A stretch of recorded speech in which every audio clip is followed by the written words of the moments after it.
Aleluia. Glórias e glórias ao nome do Senhor Jesus Cristo. Obrigado, Pai, por esse momento de estarmos reunidos mais uma vez no santo e poderoso nome do Teu Filho Jesus Cristo, sabendo que todas as vezes que nos reunimos no nome dele, o Senhor se faz presente. Obrigado, Senhor, porque o Teu Espírito não está preso a paredes, e nesse momento o Senhor está invadindo a casa dos meus irmãos com a Tua presença, os Teus anjos acompanhando cada um deles para cultuarmos ao Senhor nesse momento. Obrigado, Senhor Deus, pelo dom da vida, pelo ar que respiramos. Obrigado, Senhor, porque não estamos sós. Obrigado pela bondade, Tua bondade e a Tua misericórdia. Obrigado pelo pão de cada dia. Obrigado, Senhor, porque em Ti temos esperança. Enquanto o mundo perece, nós descansamos em Ti. Muito obrigado, Senhor. Muito obrigado pela Tua bondade. Muito obrigado pela Tua palavra, pelo Teu Espírito. Muito obrigado, Senhor. Muito obrigado. Seja bem-vindo, Espírito Santo. Seja bem-vindo nesse lugar.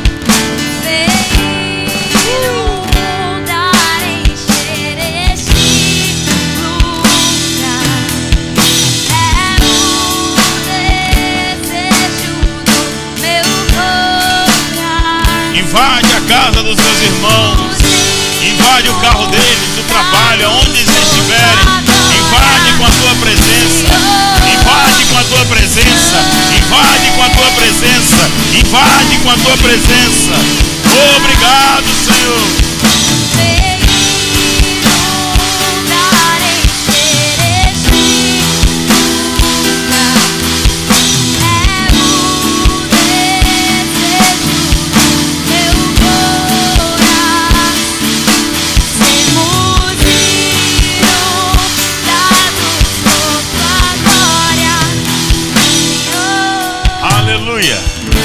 Fecha teus olhos um pouco onde você estiver.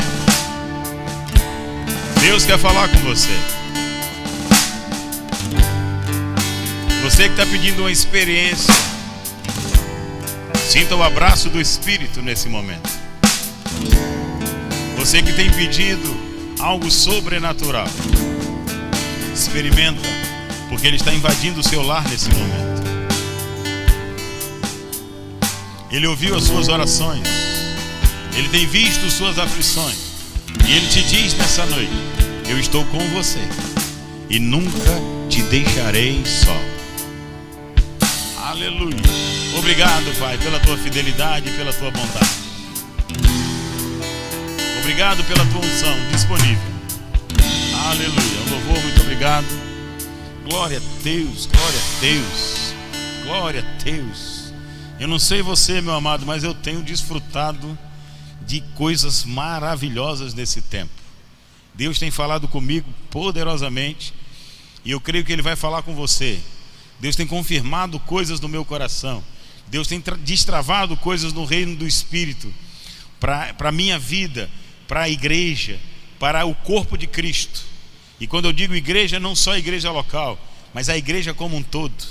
Satanás acha que está ganhando, mas a igreja está se fortalecendo, está avançando, está crescendo.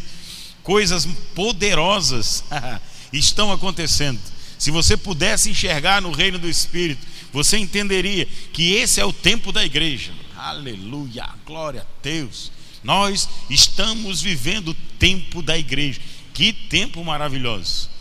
Que tempo é esse, pastor? O mundo em caos e a igreja regozijando e descansando no Senhor. A alegria do Senhor é a nossa força. Nós não dependemos de nada neste mundo para sermos felizes. A nossa felicidade está no Senhor. Aleluia. Glória a Deus. Meu sonho é que todos vocês que estão ouvindo um dia desfrutem disso, que essa palavra se transforme em realidade na sua vida, no nome de Jesus. Amém? Boa noite, glória a Deus. Nós estamos ao vivo, direto da Igreja Verbo da Vida Zona Oeste, que fica na Caxangá, aqui no número 2636, não é isso? Acertei, né? Então, Avenida Caxangá, e nós estamos aqui juntos, nós estamos aqui reunidos e transmitindo esse culto para que você possa cultuar ao Senhor. Nós cultuamos a Ele, Nós não fazemos culto para agradar pessoas, nós não fazemos culto para cumprir agenda, nós fazemos culto para adorar aquele que reina e vive para sempre. E quando nós entendemos que a palavra de Deus e Jesus Cristo são a mesma pessoa, com base em João no capítulo 1, verso 14, que diz que o verbo se fez carne e habitou entre nós. E quando nós entendemos que o verbo é o Logos criador, a palavra de Deus é a palavra criadora que se fez carne e habitou entre nós, quando nós reverenciamos a palavra, nós estamos reverenciando o próprio Jesus Cristo, aquele que está sentado à direita de Deus nas regiões celestiais. Jesus é o Senhor, Jesus é o Rei, a Ele toda a honra, toda a majestade, toda a glória, a Ele, e nele está centralizado toda a divindade. Tudo vem por Ele, tudo é para Ele e tudo é por Ele. Glória a Deus. Eu estou apaixonado cada vez mais por esse Jesus. Glória a Deus. Eu estava meditando para trazer a palavra nessa noite e me veio a palavra profética, né? Que nós tivemos em 31 de dezembro. Não sei se você estava aqui, mas se você não estava nessa igreja no dia 31 de dezembro, no culto da virada, Deus nos deu uma palavra profética com base em Atos no capítulo 3. Eu queria que você abrisse lá Atos do capítulo 3, e nós vamos reviver alguma coisa do que nós vivemos em 31 de dezembro. E nós tivemos 3 hashtags, né? A palavra profética gerou 3 hashtags. Virou hashtag 10 anos em 1, que demonstra um crescimento, o avanço da igreja.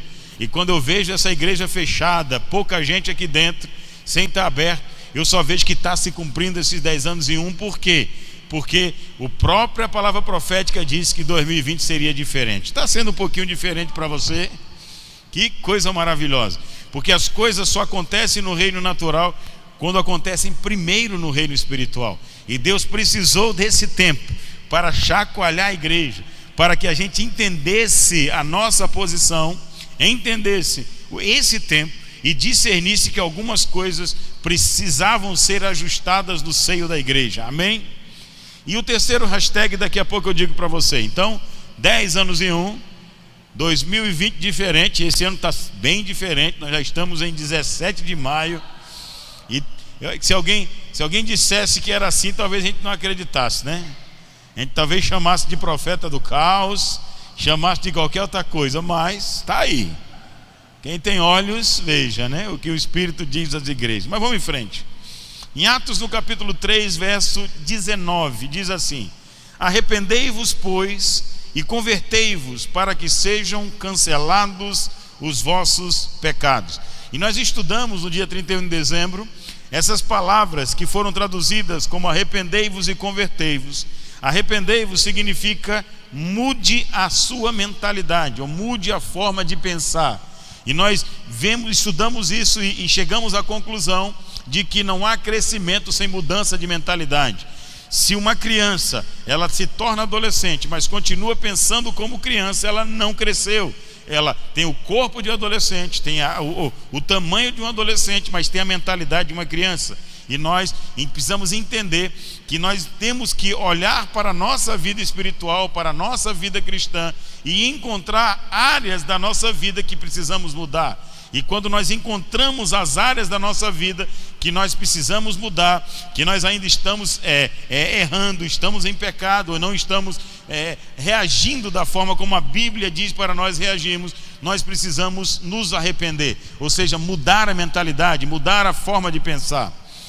E convertei-vos. Muitas vezes a gente usa a palavra arrepender e converter da mesma forma, mudança de mentalidade, mudança de direção. Mas a palavra converter na tradução significa, no original significa voltar para o lugar da onde você tinha saído, ou seja, voltar para Deus, voltar para os braços do Senhor, voltar para ter uma vida em comunhão com Deus. Mude a mentalidade, volte para Deus, seus pecados serão cancelados e você vai ter uma nova vida. Aleluia. Eu vou repetir que você gostou muito. Mude a sua mentalidade, se arrependa, volte-se para Deus, se converta, e Deus te dará uma nova vida e fará de você um novo homem, uma nova história, fará de você uma nova mulher, uma pessoa completamente nova, capacitada por Deus para andar em santidade, em justiça, em amor e paz. Deus é bom demais. Verso 20: a fim de que, então, arrependei-vos e convertei-vos, e seja cancelados os seus pecados, a fim de que na presença do Senhor venham tempos de refrigério, ou seja, tempo de paz, de shalom, a paz que excede todo entendimento, aonde você não se apresenta mais diante de Deus culpado, suas vestes são limpas, são lavadas pelo sangue do Cordeiro, e você é aceito como um filho de Deus, você é aceito como um homem de Deus, como família de Deus. Você não tem mais condenação, não há mais peso, não há mais culpa. Quando você está diante de Deus, Ele te traz, Ele te coloca numa situação aonde você é aceito, aonde você tem paz, aonde você tem alegria. É maravilhoso. Tempos de refrigério, tempos aonde você pode experimentar de uma paz que excede todo o entendimento. Você percebe que é muito rico essa ministração. E ele continua: e que ele envie o Cristo, que já vos foi designado Jesus. Ou seja, aceite o Senhor, se arrependa, se converta, seus pecados serão perdoados, você vai ter tempo de refrigério, e Deus vai enviar o Cristo de volta para a segunda vinda, para o retorno do Senhor. E nós estamos aguardando a vinda do Senhor. E aí ele fala assim: o qual, ou seja, Jesus, é necessário que o céu receba, o céu retenha, até aos tempos da restauração de todas as coisas. Esse é o terceiro hashtag, é o hashtag tempo de restauração de todas as coisas, de que falou por boca dos seus santos profetas desde a antiguidade. E quando a gente lê esse texto, e eu fiz algum estudo, fiz alguma pesquisa rápida sobre esse texto, e eu percebo que muitos estudiosos colocam que Jesus voltará para restaurar todas as coisas. Ora, se Jesus vai voltar para restaurar todas as coisas, continuemos da mesma forma, não precisa mudar nada, porque Ele vai vir no tempo certo e vai restaurar. Mas o Espírito Santo me fez ler de uma forma diferente. O Espírito Santo me fez ler dizendo que Jesus está esperando para que, quando o Espírito Santo restaure todas as coisas em nós, Ele volte. E aí muda, aí a responsabilidade passa a ser nossa junto com o Espírito Santo, para deixar que a nossa vida seja restaurada, que a nossa vida seja verdadeiramente tocada por Deus, e através da palavra e do Espírito nós possamos entrar na plenitude do Senhor, naquilo que o Senhor designou para que nós sejamos. Ou seja, ou você permanece do mesmo jeito e nada muda na sua vida, e Jesus ele volta e restaura as coisas, ou nós restauramos as coisas e trazemos Jesus de volta. Eu sou mais adepto dessa segunda linha, porque senão fica fácil demais. Eu não gosto de coisa fácil. O bom é quando você tem desafios, o bom é quando você tem coisas para fazer. E eu creio que esse é o tempo de nós restaurarmos o altar do Senhor, de nós restaurarmos nele, não pela nossa força, mas por intermédio do Espírito Santo, que o altar do Senhor seja restaurado, a casa do Senhor seja restaurada e preparada para que, quando Jesus venha buscar a igreja, busque uma igreja limpa, sem mácula, uma sem mancha, uma igreja totalmente pronta, com vestes brancos, vestes limpas, e o Senhor case com a noiva pura. E o que me estimula a pensar dessa forma está em Hebreus, no capítulo 10. Vai lá, por favor. Diga: Deus é bom. Diga: Ele me ama. Aleluia. Nós estamos no tempo da restauração de todas as coisas. 2020 está diferente para que as coisas sejam restauradas. Eu amo o Espírito Santo, eu amo a unção profética. Que coisa maravilhosa. Aleluia. As pessoas pensam: tempo de restauração, então aquilo que eu perdi, Deus vai me dar em dobro, como fez com Jó. Vai lhe dar, meu irmão. Eu não tiro a sua fé. Eu creio que Ele vai lhe dar, como diz 2020, né? O ano da porção dobrada, né? Assim, da bênção dobrada. Não acabou ainda não, irmão. Mas lembra que Jó precisou passar por um grande deserto antes de receber a porção dobrada. Então, aproveita esse tempo para descobrir aquilo que Deus precisa falar com você nesse tempo. Eu gostaria de ouvir um aleluia. Glória a Deus. Diga: eu estou no tempo da restauração de todas as coisas. Diga: mas não vai ser normal, vai ser diferente. Na verdade já está sendo diferente. Aleluia, que coisa maravilhosa. E Hebreus capítulo 10, eu quero ler o verso 12 e o verso 13, porque esses versos me intrigam. Esses dois versos, eles me intrigam. Por quê? Vamos ler. Diz assim: Jesus, porém, tendo oferecido para sempre o único sacrifício pelos pecados, assentou-se à destra de Deus. Você acredita? Eu acreditava nisso desde quando eu era católico. Quando eu aprendi o credo, né? E eu descobri que o credo ele foi feito de uma reunião.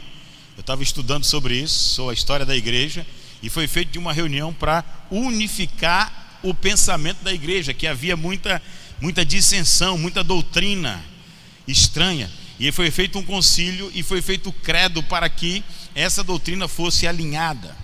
Amém? E nós estamos quase precisando disso, os líderes se unirem para ter um alinhamento da doutrina, porque hoje está tão confuso que já existe igrejas inclusivas, onde aceita o casamento homossexual, e é necessário que a liderança da igreja estabeleçam mais uma vez o que crê, o que é a doutrina bíblica, porque nós não podemos abrir mão da nossa doutrina, do que nós cremos, do que está escrito. Afinal de contas, nós somos herança da reforma protestante, aonde o mote principal era sola escritura, ou seja, somente a escritura, nada além da escritura. Você está aqui? Amém, amados? Então nós precisamos voltar a crer naquilo que a palavra diz, a ter uma doutrina sólida, e os líderes das igrejas se reúnem para fazer esse documento para aqueles que são considerados verdadeiramente igreja cristã. Está na hora de fazermos isso a nível mundial. Vai chegar o tempo, glória a Deus, e eu vou estar nessa reunião. Verso 13: então Jesus está sentado à destra de Deus. Glória a Deus. Meu Deus do céu. Chama um som, deixa eu pregar. Jesus, porém, verso 12, tendo oferecido para sempre o único sacrifício pelos pecados, assentou-se à destra de Deus. Então Jesus está sentado à destra de Deus nesse momento, nas regiões celestiais. Aí no verso 13 diz: e ele está fazendo algo, além de interceder por nós, ele está aguardando alguma coisa. A palavra de Deus diz que ele está aguardando daí em diante, até que os seus inimigos sejam postos por estrado dos seus pés. Me intriga esse versículo, porque se eu ler o tempo da restauração, o mundo vai estar um caos, vai estar tudo um caos, e Jesus vem e prende todo mundo e restaura todas as coisas. Esse versículo choca com isso, porque esse versículo está dizendo que Jesus está esperando que alguém coloque os inimigos dele aos pés dele. E eu acredito que esse alguém é a igreja, porque as portas do inferno não podem prevalecer contra a igreja. Glória a Deus. Somos nós que temos que fazer algo. A igreja tem que fazer algo. A igreja não pode estar perdendo essa guerra. A igreja tem que estar vencendo essa guerra. E como é que a gente faz isso? Unido em Cristo, ouvindo a estratégia do Espírito, seguindo a agenda de Deus e fazendo o que nós devemos fazer segundo as Escrituras. Aleluia. Mas vamos em frente, que eu sei que você está muito animado. É hoje, glória a Deus. Pastor, eu estou aqui na pandemia, a minha despensa está acabando, o dinheiro está um pouco escasso. Eu achei que o senhor ia pregar que Deus ia mandar um anjo, um corvo com alimento. Vai, irmão, fica tranquilo. Mas está na hora de você entender o que Deus quer fazer com você nesse tempo. E ele não quer apenas mostrar para você Jeová Jireh. Não, ele quer mostrar para você quem você tem que se tornar no meio desse deserto. Quando Jesus foi batizado pelo Espírito Santo, ele foi para o deserto para ser tentado, para ser testado, para ser provado pelo diabo. E está na hora de você entender quem você é no reino do Espírito e deixar de ser um pedinte gospel. Dá, Senhor, me dá isso, me dá aquilo, e se colocar como um guerreiro, um soldado apto para entrar numa batalha, para entrar numa guerra em prol de que a igreja ocupe o posicionamento correto. Você está aqui ou já foi embora? Glória a Deus. Então, amados, quando eu leio esse versículo, eu gera em mim um temor e uma responsabilidade de, como igreja, eu ocupar a minha posição, eu fazer a minha parte. Eu tenho que estar no lugar certo, para que quando aconteça o arrebatamento, ou então quando aconteça aquilo que Deus deseja fazer, eu esteja fazendo a coisa certa. Em meio a essa pandemia, a minha oração tem sido: Senhor, qual é a minha parte? Qual é a parte que me cabe no meio disso tudo? No meio do que está acontecendo, o que cabe a mim? O que o Senhor quer que eu faça? Por quê? Porque eu vou responder não pelo que está acontecendo, mas pelo que eu fiz ou pelo que eu não fiz durante a pandemia. Você está aqui, meu amado? Então nós temos que estar sensíveis à voz do Espírito. O tempo agora é de ouvir a voz de Deus. Todos estão recolhidos, todos estão com mais tempo. E o tempo agora é para ouvir a voz de Deus, para discernir o que Deus quer falar nesse tempo para a igreja, preparando a igreja para um novo tempo. Eu confesso a você que eu estava quase crendo que Jesus ia voltar em breve, mas não vai ainda. A igreja tem uma coisa grande para fazer na terra ainda. Deus será glorificado de uma forma intensa, porque a igreja vai ocupar a sua posição com poder e glória. Glória a Deus, aleluia. Até que os seus inimigos sejam postos por estrado dos seus pés. Até que Jesus está aguardando. E os seus inimigos serão postos por estrado dos seus pés. Nós já enfrentamos muitas coisas, muitas barreiras na história da igreja, e está na hora de nós fazermos a história. Você pode dar um glória a Deus, meu irmão? Aleluia. Vai para Mateus no capítulo 24. Aleluia. Aqueles que são adeptos a que Jesus é que vai restaurar ficam um pouco displicentes, ficam um pouco desapercebidos, mas eu quero chamar a atenção para essa passagem aqui. Eu sei que aqui ele está falando do arrebatamento, e ele usa como analogia, ele usa como sombra o que aconteceu com Noé no dilúvio.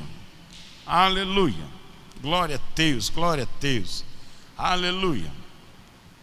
Em Mateus, no capítulo 24, verso 37, diz assim: pois assim como foi nos dias de Noé, também será a vinda do Filho do Homem.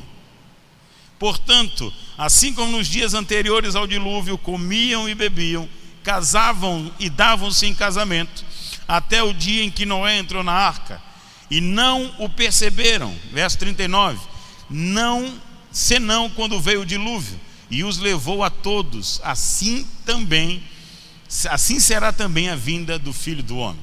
Então, perceba que Jesus está dizendo profeticamente que na segunda vinda do Senhor as pessoas estarão desapercebidas. Então estarão casando, dando-se em casamento. Só que existia uma família que não estava desapercebida, que era a família de Noé. A família de Noé estava pronta para o dilúvio. Não sei se você está aqui, meu irmão, se você já foi embora. Aleluia. Não é para a igreja estar desapercebida, é para a igreja estar atenta, atuante, construindo a arca, fazendo a diferença. Nós temos que estar preparados para a volta do Senhor. Não podemos estar desapercebidos. Noé não estava desapercebido, e nós, como igreja de Cristo, não estaremos desapercebidos. Noé estava pronto, você já está pronto, você está ajudando a construir a arca. Qual é a sua posição? Ou você está como ímpio, dando-se em casamento, casando, fazendo as coisas que esse mundo puxa você para fazer, ou você já está na posição correta, fazendo a sua parte nesta construção dessa linda arca que nós vamos fazer para o Senhor? Alô? Existem duas posições, amado. Infelizmente eu olho para muitas pessoas na igreja e elas parecem como essas pessoas, distraídas, desapercebidas, casando, dando-se em casamento, vivendo um dia de cada vez, ou vivendo os seus planos, os seus projetos, colocando o Senhor como segundo, terceiro, quarto lugar, não colocando o projeto de Deus. Amado, se Jesus voltasse nessa pandemia, valeu o que o esforço que você fez para construir casas, para construir patrimônios, para a sua profissão? Não serviu de nada. Alô? Você está aqui, meu irmão? Então está na hora, sim, de você colocar um propósito divino em tudo que você fizer na sua vida. Se Deus está te comissionando para você ser um músico, para você ser um juiz, para você ser um médico, que seja para glorificar ao Senhor, para estabelecer o reino de Deus aonde você estiver, e não para você ganhar dinheiro, porque se você está escolhendo a sua profissão para ganhar dinheiro, você está servindo a Mamon e não ao Senhor. Tem que haver um propósito divino em todas as suas decisões. Tem que haver um propósito divino em todos os seus projetos. Você precisa colocar Deus na frente de todos os seus projetos. Porque senão você está servindo a outro Deus e vai ficar desapercebido, porque Satanás vai colocar coisas na sua cabeça, vai te distrair. Aleluia, amor, vem cá. Vai te distrair. Aleluia, glória a Deus. E você não pode ficar distraído. Só um minuto, faz favor, já volto, viu? Você quer ouvir? Aleluia, glória a Deus. Não fica distraído, não fica desapercebido. Você tem que estar atento. Você tem que estar no lugar aonde verdadeiramente Deus quer que você esteja. Noé parou tudo naquele momento para construir a arca. Paulo abandonou a sua profissão para se tornar um missionário, para se tornar o homem que trouxe essa palavra para nós. E qual é a tua missão? Qual é a minha missão?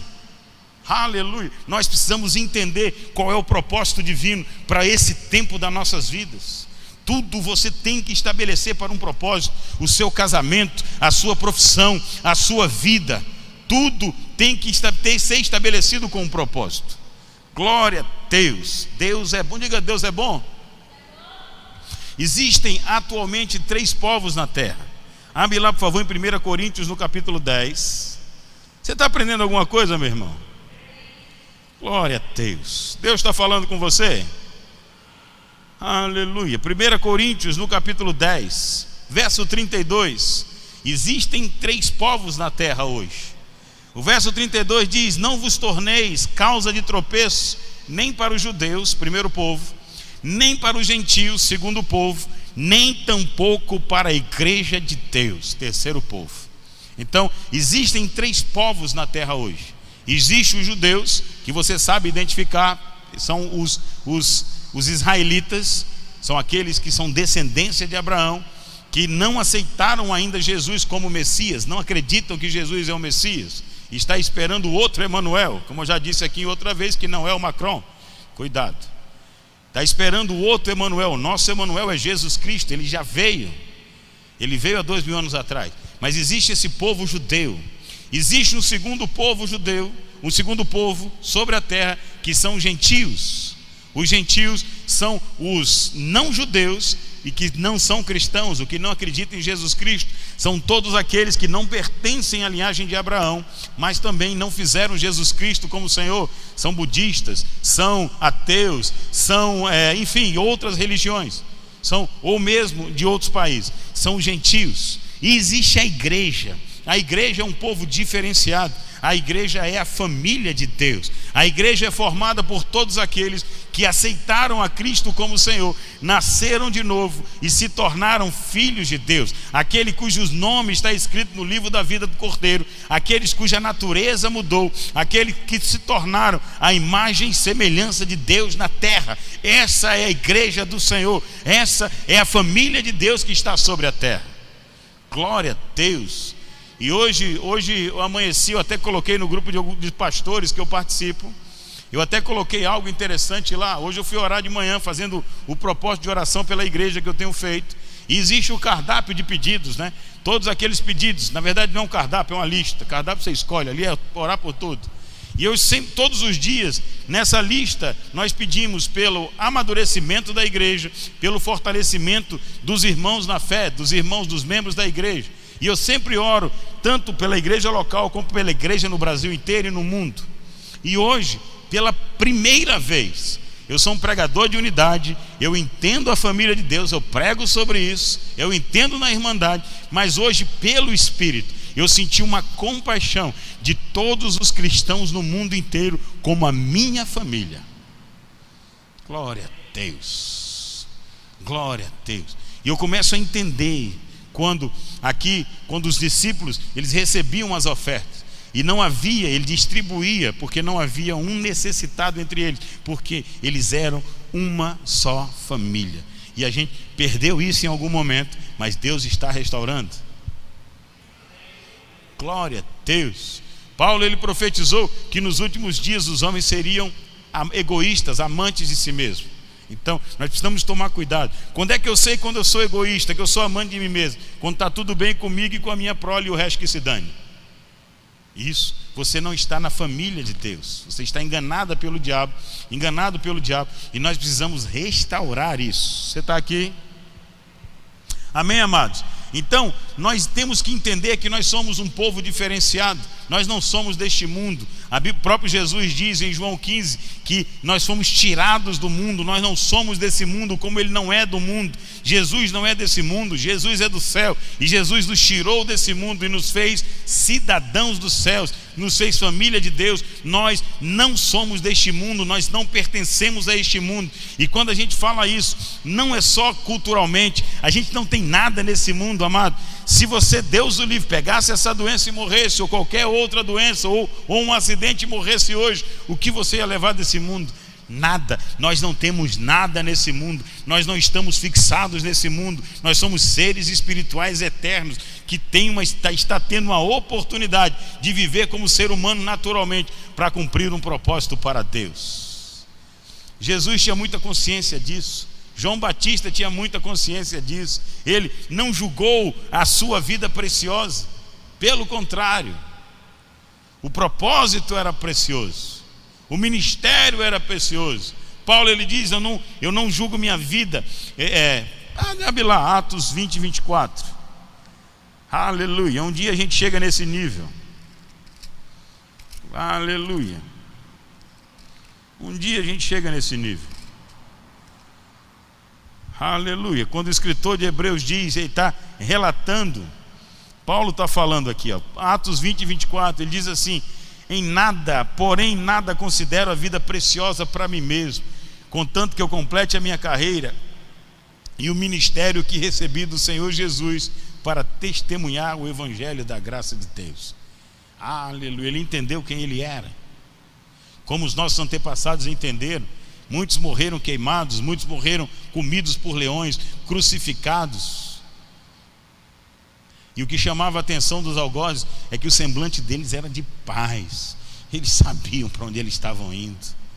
A morte não tinha poder sobre eles, o medo não vinha sobre eles. E é essa mesma resposta que nós temos que dar para o Senhor em meio a esse caos. O medo não pode dominar você. Glória a Deus.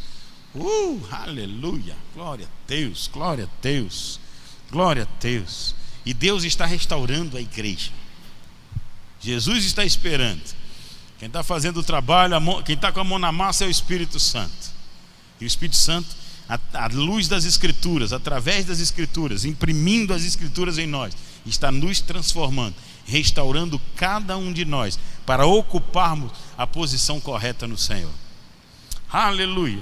Porém Satanás sabe disso, por isso que ele sempre tenta se infiltrar na igreja. E eu coloquei aqui um tópico: a igreja é interferência cultural versus a interferência cultural. Abre lá em 1 João capítulo 2. Vamos ver um pouquinho disso. Aleluia. Aleluia.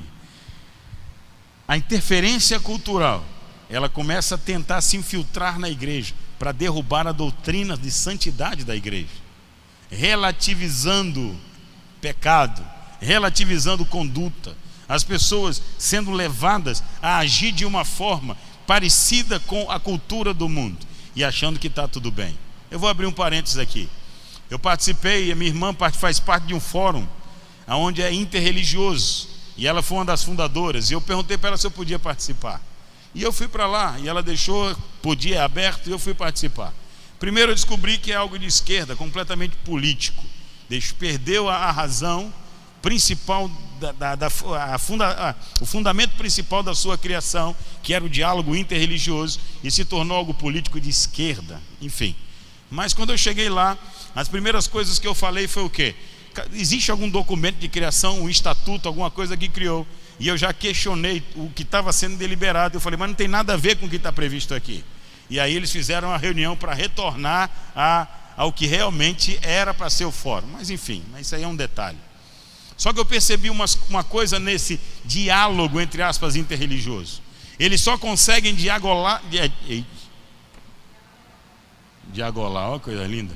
Eles só conseguem dialogar com o cristão se o cristão disser que o que eles acreditam, você também acredita. Eles só conseguem dialogar se você relativizar pecado. Não, homossexual, casamento homossexual é o amor de Deus. Enquanto você não se posiciona como eles querem, não há diálogo, porque eles querem mudar a nossa doutrina. Nós só seremos aceitos por eles se ele mudar a nossa doutrina. Mas eu digo para você, nós não vamos abrir mão daquilo que o Senhor estabeleceu, porque a palavra não é nossa, é dele. Não importa o movimento cultural que esteja se estabelecendo, não importa a corrente filosófica que está na onda ou que está na moda, não importa. Nós temos a palavra de Deus como nosso manual de vida, como nosso guia, como a nossa filosofia, como o nosso norte, e nós não abrimos mão das Escrituras. Glória a Deus. Só que Satanás, ele trabalha de forma muito sutil, muito sorrateira. Hoje, divórcio dentro da igreja já está começando a se tornar normal. Mas não encontro na Bíblia normalidade para o divórcio. Pelo contrário, a Bíblia diz que Deus odeia o divórcio. E eu digo que quando dois crentes, casais, se separam, se não há relação sexual ilícita, se não há adultério, mas se separam por incompatibilidade de gêneros, é porque para eles as Escrituras, a Bíblia não funciona. Eles estão testificando que a palavra de Deus é mentira. Por isso que Paulo em Romanos diz, as suas ações envergonham o Evangelho, envergonham a palavra. Por quê? Porque vocês estão negando a palavra por causa da sua conduta. Mas isso entra de forma sorrateira. Vamos ler lá 1 João capítulo 2, no verso 15 diz, não ameis o mundo, nem as coisas que há no mundo. Se alguém amar o mundo, o amor do Pai não está nele. Se alguém amar o mundo, o amor do Pai não está nele. Nós temos que entender e discernir pelo Espírito o que é lícito e o que não é lícito. E Paulo ainda diz, todas as coisas são lícitas, mas nem todas convêm. Ele mesmo diz que esmurrava o próprio corpo para não ser pego transgressor. Nós temos uma cultura estabelecida, que é a cultura dos céus. Existe uma forma de viver diferenciada, e nós não podemos abrir mão disso. Nós temos que ser uma igreja que não abre mão da conduta cristã, da santidade cristã. No verso 16 ele diz, porque tudo que há no mundo, a concupiscência da carne, ou seja, o desejo pelo proibido, a concupiscência dos olhos, ou seja, a faculdade de conhecer, escolher, o desejo do olhar para escolher o que é errado, e a soberba da vida, a soberba de você achar que é alguma coisa sem ser, não procede do Pai, mas procede do mundo. Amados, o que nós temos que ver hoje é humildade em todos os integrantes da igreja. É uma postura santa, é uma postura ética, é uma postura de mansidão, verdadeiramente manifestando o fruto do Espírito. O fruto do Espírito hoje não é prioridade para quem está, muitos que estão na igreja. As pessoas querem mostrar que são santas através de eloquência, de poder, de manifestação, capacidade de manifestar, capacidade de dons espirituais. Mas se você for lá na lista de 1 Timóteo capítulo 3, a maioria dos requisitos é caráter cristão. E o caráter cristão precisa ser restaurado na igreja. Nós precisamos lutar para o restabelecimento e a restauração do caráter cristão. Um caráter de dignidade, de honra, de respeito, de amor, de fidelidade. Eu costumo dizer, se o marido for um marido segundo as Escrituras e a esposa for uma esposa segundo as Escrituras, é impossível que esse casamento não dê certo.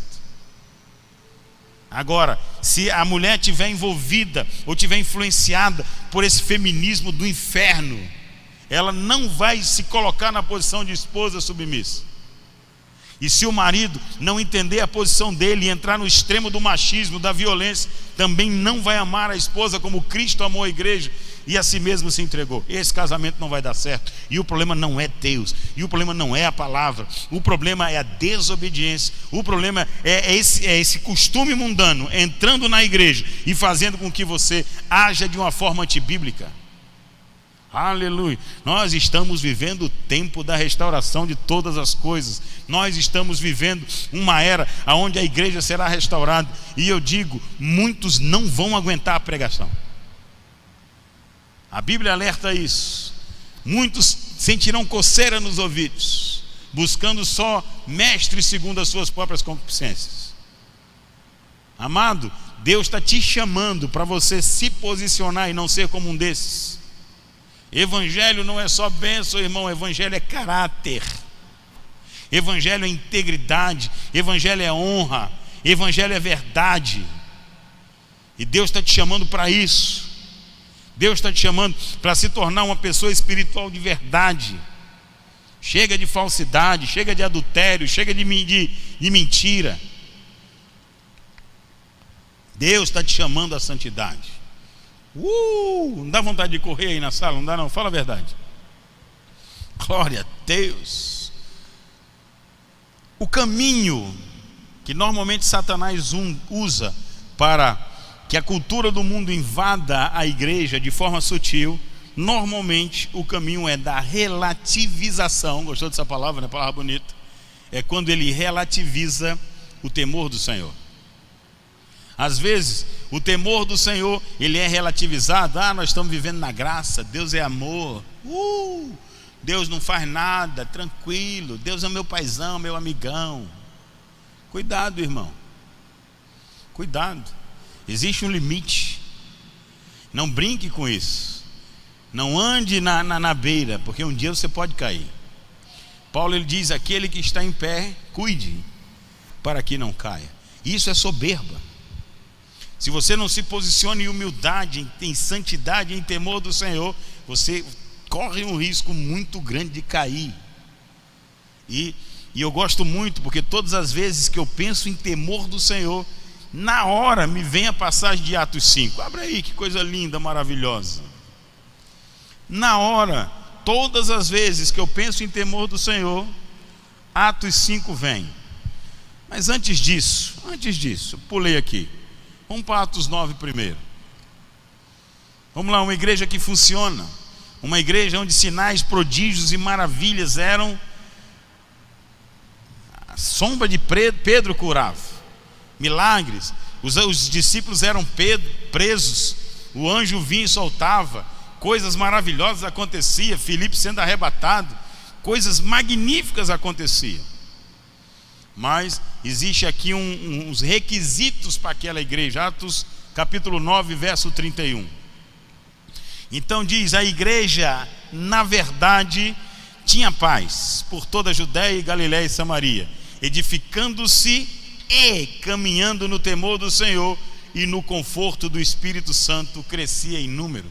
Então, se a gente fosse listar, era uma igreja que andava na verdade, era uma igreja que tinha paz, que excede todo entendimento, é uma igreja que se edificava, que crescia, que amadurecia.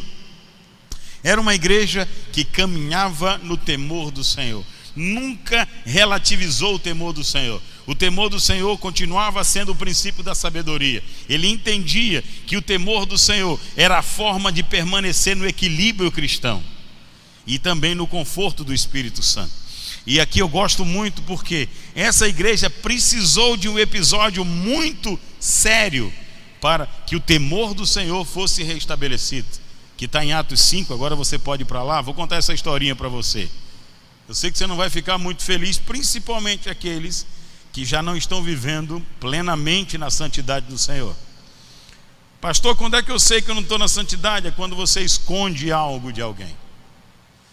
Se você faz algo que você não pode publicar no jornal de grande circulação, então provavelmente o que você está fazendo você está fazendo uma transgressão, algo que envergonha você e pode envergonhar o Senhor. Amém? Então, em Atos capítulo 5, verso 1 diz assim: entretanto, certo homem chamado Ananias, com sua mulher Safira, vendeu uma propriedade, mas em acordo com sua mulher,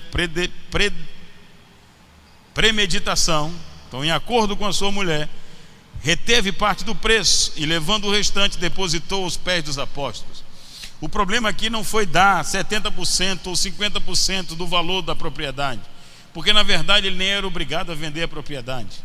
O problema é que ele disse que estava entregando o valor completo, ou seja, ele fez uma mentira. Provavelmente, a Bíblia não fala, mas provavelmente para ser visto pelas pessoas, para ganhar talvez um cargo na igreja.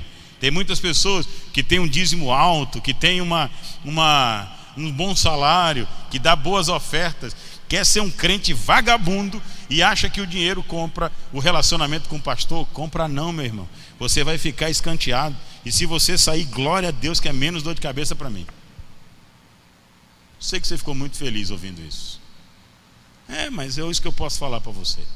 A igreja vai ficar sem meu dízimo. Não tem problema, Deus levanta um com dízimo dobrado, 2 vezes o seu. O que eu não posso fazer é quebrar o princípio da palavra. Eu não sirvo a mamon, eu sirvo a Deus. Aleluia, glória a Deus. Se alguém precisava ouvir isso, receba pela fé. Mas eu amo você, é só se arrepender e se converter. Teu dinheiro não compra nada nessa igreja. Aleluia, glória a Deus.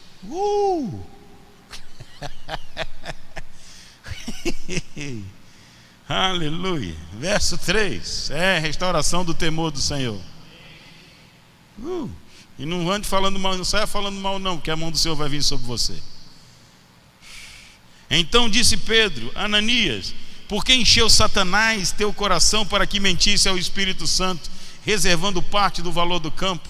Conservando porventura não seria teu, e vendido não estaria em teu poder? Como, pois, assentaste no teu coração este desígnio? Não mentisse aos homens, mas a Deus. Ele achou que estava mentindo aos apóstolos, aos discípulos. Mas quando você mente, você não está mentindo aos homens, você está mentindo a Deus. E Deus não cai na sua mentira. Ele consegue discernir todas as coisas. E aqui, pela palavra de sabedoria, pela palavra de conhecimento, melhor dizendo aqui, Pedro ele percebeu pelo Espírito. E o que aconteceu? Ouvindo essas palavras, Ananias caiu e expirou, sobrevindo grande temor a todos os ouvintes. Você entende o que é isso, amado? Eu costumo dizer que as coisas não acontecem por acaso. Eu uso como base 1 Pedro: se necessário, seja contristados com toda provação, com todo tipo de provação, sejam entristecidos. Então, eu acredito que essa morte de Ananias e Safira foi necessário para restabelecer o temor do Senhor. Amados, tudo isso que está acontecendo é necessário para que a igreja restabeleça o temor, aqueles que perderam, aqueles que não andavam nisso. E eu digo para você, quem é fiel ao Senhor vai passar tranquilamente por esse tempo. Mas se você está sofrendo muito, se as coisas não estão acontecendo, para um pouquinho, amado, para de reclamar um pouco, para de falar mal de governo, para de falar mal de alguma coisa, vai para o seu quarto de oração, cria um propósito de jejum e pergunta para Deus: Senhor, se tem algo errado em mim, me mostra. Isso é humildade. Isso é se posicionar para ouvir a voz de Deus. E muitos, por causa do orgulho, não vão para esse lugar de oração, aonde se apresenta diante de Deus e fala assim: Senhor, eu não sou perfeito, se tem algo que eu preciso saber que eu não sei, me fale, porque a minha oração é essa. Qual é a parte que me cabe? Se o Senhor quer me ensinar alguma coisa, eis-me aqui para aprender. Eu não sou o dono da verdade, você também não é, meu irmão. Eu estou te falando isso como um pai, como uma pessoa que quer o seu bem, que quer fazer com que você saia dessa armadilha, dessa mentira, dessas correntes de espíritos enganadores, que acha que a vida que você está levando toda errada, mentindo, fazendo coisas erradas, é a vida que Deus quer para você. Não é essa a vida que Deus quer para você. E o juízo foi tão pesado sobre Ananias e Safira que eles morreram porque simplesmente mentiram para os apóstolos. Porque Deus entendeu que esse tempo era necessário para que a igreja avançasse e cumprisse seu propósito. E o que for necessário acontecer, vai acontecer para a igreja cumprir o seu propósito. Me entristece certas notícias que nós recebemos de famílias de homens de Deus, de mulheres de Deus, sendo atacadas de forma tão severa pelo Satanás, e sendo exposto em praça pública, exposto na internet. Me entristece, não me alegra não. E eu não quero julgar ninguém, mas uma coisa é certa: chegou o tempo de ser restaurado o temor do Senhor na vida de todas as pessoas que dizem Jesus é o Senhor. Lembra, meu irmão, que no Sermão da Montanha, Jesus ele diz: muitos vão chegar no dia do juízo dizendo: mas Senhor, não profetizamos em teu nome, no teu nome não fizemos maravilhas. E Jesus vai dizer: aparta de mim, que eu nunca vos conheci, porque vocês praticavam iniquidade. E Deus está dando esse tempo para a igreja parar um pouco. A igreja que eu digo são os integrantes dela. E aqueles que entraram em caminhos errados possam se converter, se arrepender e se converter dos seus maus caminhos. Você pode dar um glória a Deus? Aí eu botei aqui uma frase: de vez em quando é necessário uma pandemia, entre aspas, para restaurar o temor do Senhor. Alô? Então, se você não está em paz, se tem alguma coisa lhe incomodando, se o diabo está lhe atacando, vai para os pés do Senhor e conversa com Ele. Você está aqui ou já foi embora? E para finalizar, eu quero ir para Gálatas no capítulo 5. Eu tenho a honra, já tive a honra de ensinar no Centro de Treinamento Bíblico Rema Brasil essa matéria. Gálatas, é apaixonante esse livro. Quando você estuda esse livro com profundidade para ensinar, que eu tive que estudar para ensinar, você se apaixona mais e mais, porque esse livro fala tanto de quem nós somos em Cristo, de filiação, que é um tema que eu mais amo no Evangelho. Então me identifiquei tremendamente com esse livro, é magnífico, amém? E esse livro ele fala de equilíbrio, né? Porque ele começa exortando a igreja, as igrejas na Galácia. Ele começa exortando, porque a igreja estava sendo levada para, a gente costuma fazer analogia de uma estrada, de uma ponte, melhor dizendo. Então, se você for para uma beira da ponte, você está correndo o risco de cair no precipício. Mas se você for para o outro lado, também você está correndo o risco. Você tem que achar um equilíbrio, ficar no meio da estrada, no meio da ponte. E a carta de Gálatas eu entendo dessa forma, fazendo uma analogia bem simples. Uma das formas que Satanás usa para tirar você do caminho é a lei, é o legalismo, é não faça isso, não faça aquilo, é aquilo que te oprime, aquilo que você não entende porque está fazendo e acaba tendo que fazer por causa da sua denominação, por causa da doutrina que estão lhe ensinando. Mas você não tem revelação e aquilo se torna um fardo, se torna um peso. Isso vai tirando a alegria de servir ao Senhor e vai te puxando para uma extremidade da ponte e você acaba caindo. Mas existe outra extremidade. Então, essa extremidade do lado esquerdo está em Gálatas 5:4. Só para ilustrar, diz assim: de Cristo vos desligaste, vós que procurais justificar-vos na lei, da graça decaíste. Ou seja, a lei tirando você da graça do Senhor, da alegria de servir a Deus, independente das circunstâncias, de você viver em paz. E isso, o legalismo faz isso. Só que existe também uma outra armadilha, que está no verso 13, que diz assim: porque vós, irmãos, fostes chamados à liberdade, porém não useis da liberdade para dar ocasião à carne, sede antes servo do Senhor, uns dos outros, pelo amor. Ou seja, a libertinagem é a carnalidade, a criancice, as obras da carne, aonde entra pecados sexuais, aonde entra pecado da mentira, aonde entra a desonra, enfim, todos os pecados que você acha que está na graça, mas porque você é tão livre que você negligencia a graça capacitadora e você fica em uma graça que te leva a uma carnalidade, o mundo te puxando para você viver uma vida em sensualidade, vivendo uma vida em fornicação, em mentira.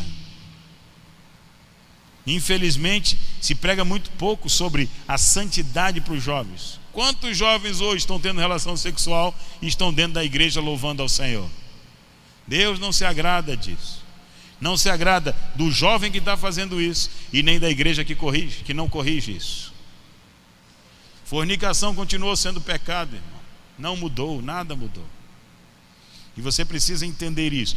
Mas a cultura do mundo está fazendo com que o amor de Deus, Deus é amor, as pessoas são induzidas a acreditar que esse amor de Deus você pode fazer o que você quiser para satisfazer seus prazeres da carne. E não é assim. Amém, amados? E eu coloquei aqui para finalizar. O que vai fazer você andar no equilíbrio? Nem ir para a lei, para não virar peso, o louvor pode vir, nem ir para a lei, para não virar um peso excessivo, e nem ir para a liberdade, que vai te levar à libertinagem, que vai destruir você. Então o que vai manter você no meio da estrada chama-se o temor do Senhor. É Ele que vai manter você na estrada, que vai te aproximar de Deus, e você vai ter a alegria de servir a Deus sem cair na armadilha da carnalidade, das obras da carne. E se você trabalhar isso em você, se você lembrar que Deus é justo, Ele é um justo juiz e vai julgar segundo as nossas obras. Por isso que Gálatas ele fala, de Deus não se zomba. Aquilo que o homem semeia, ele colhe. E para você ter uma ideia, no próprio livro que ele fala sobre isso, sobre esse equilíbrio, ele diz: não vos enganeis, que é em Gálatas 6:7, de Deus não se zomba. Aquilo que o homem semear, isso também ceifará. Porque o que semeia para a sua carne, da carne colherá corrupção, mas o que semeia para o Espírito, do Espírito colherá vida eterna. Amém, amados? Então, o equilíbrio está no temor do Senhor. E Deus está restaurando isso. E Deus quer restaurar o temor do Senhor na sua vida, na minha vida, na vida da igreja, como igreja local, como corpo de Cristo. O temor do Senhor sendo restaurado, para que a gente possa viver uma vida segundo o projeto de Deus. Amém, amados? Se você entregou a vida para Jesus Cristo, a sua vida não é mais sua. Por isso que Jesus no Pai Nosso ele ensina: não seja feita a nossa vontade. O próprio Jesus no Getsêmani diz: a minha vontade é não ir para a cruz, mas que seja feita a tua vontade. Nós não temos mais vontade sobre nossas próprias vidas. A nossa vontade, porque nós, por livre-arbítrio, nós declaramos que a nossa vontade está submetida à vontade do Senhor. Nós cremos que Ele é um Deus bom, por isso nós fazemos isso. Ora, se Ele é um Deus bom e tem os melhores caminhos, por que você continua indo para os seus caminhos, que te traz um prazer momentâneo, mas que te rouba a tua vida, que rouba a tua espiritualidade, que rouba o desejo de estar na presença de Deus, que rouba o desejo de cumprir o seu ministério, de cumprir o seu propósito. Amados, eu costumo dizer, ser tentado não é problema. Jesus foi tentado por todas as coisas. Mas, se você está sendo tentado, procure ajuda. E se você não tiver força sozinho, busque ao Senhor. E se não tiver força sozinho, procure ajuda de uma pessoa que está espiritualmente mais forte do que você. Quem confessa a tentação, não confessa pecado. Amém? E não diga que você não é capaz, porque a capacitação de Deus já está em você por intermédio do Espírito Santo. Deus em você te capacita a você se tornar mais que vencedor, de você vencer o pecado, de você vencer qualquer pressão que vier sobre você. Eu quero orar por você. Pai, eu não sei como meu irmão recebeu essa palavra, mas tem pessoas que receberam como vacina, como proteção, mas tem pessoas que precisavam ouvir essa palavra para que uma cirurgia espiritual acontecesse na vida deles. Pai, em nome do Senhor Jesus Cristo, tudo o que foi dito aqui é com muito amor, porque nós amamos essa pessoa e não queremos perdê-la, não queremos que ela se perca na mentira de Satanás, nas armadilhas que Satanás coloca contra ela. Nós ministramos essa palavra, é para que ela acorde, para que ela desperte. Por isso eu te peço no nome de Jesus, que o teu Espírito possa despertar a mente, o coração dela, para que ela entenda o que foi dito, que é amor para a vida dela, e ela se arrependa, mude a mentalidade e se converta, se aproxime de ti, volte a andar em santidade contigo. Eu abençoo meu irmão no nome santo e poderoso de Jesus, e os que creem digam amém.